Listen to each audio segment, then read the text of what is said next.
In 1886, Atlanta was a city in the middle of a massive reconstruction effort. For daily medical needs, residents bypassed hospitals and turned instead to their local neighborhood pharmacists. John Pemberton was a key figure in this medical landscape. Working behind his pharmacy counter, he spent his days formulating a new, potent medicinal tonic. This was the era of the liquid remedy, where experimental chemical syrups were marketed directly to patients.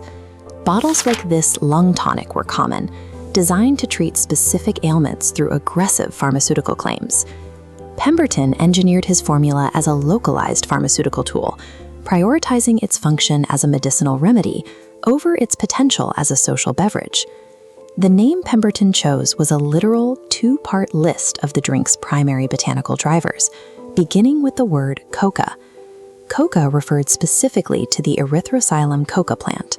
In the 1880s, cocaine extracted from these leaves was a celebrated and entirely legal medical stimulant. The second half of the brand name, cola, pointed to the African cola nut. As we can see from the raw specimens inside this specimen jar, the nut served as a highly concentrated natural source of caffeine. While these substances are strictly controlled today, Pemberton viewed them as a logical pharmacological pairing, two effective stimulants working in tandem. This chemical combination directly targeted the human nervous system, providing a physical energy surge that ensured patients would return to his counter again and again. Recognizing the formula's potential, Pemberton moved the syrup out of his laboratory and into local commercial shops across Atlanta. Sales were driven by ornate local soda fountains, the primary delivery system for modern medicine. The pharmacist would combine the syrup with carbonated water to order, handing the fresh tonic directly to the patron. The public reaction was explosive. The immediate stimulating effects of the coca and cola blend created a wave of local demand that Pemberton hadn't anticipated. The recipe's success reached a threshold that the single pharmacy business model could no longer support. By the early 1890s, the volume of orders coming into Pemberton's original partner shops began to outpace their production capacity. This network graph illustrates the operational strain.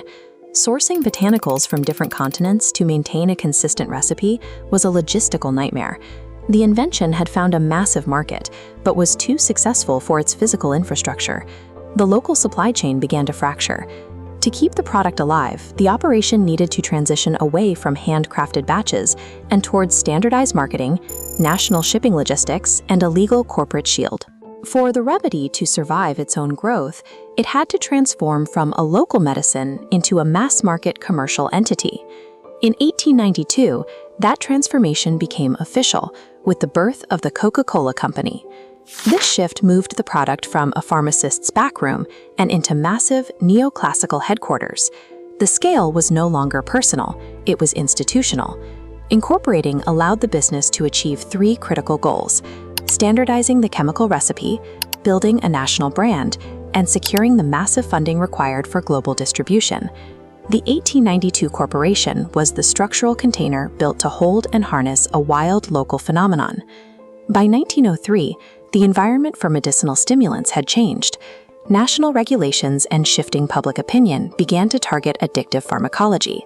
The company adapted by permanently removing active cocaine from the formula. The caffeine from the cola nut remained, serving as the bridge to the drink's modern identity as a casual refreshment. Today, the brand is synonymous with family-friendly global marketing, a far cry from the potent pharmaceutical reality of 1886.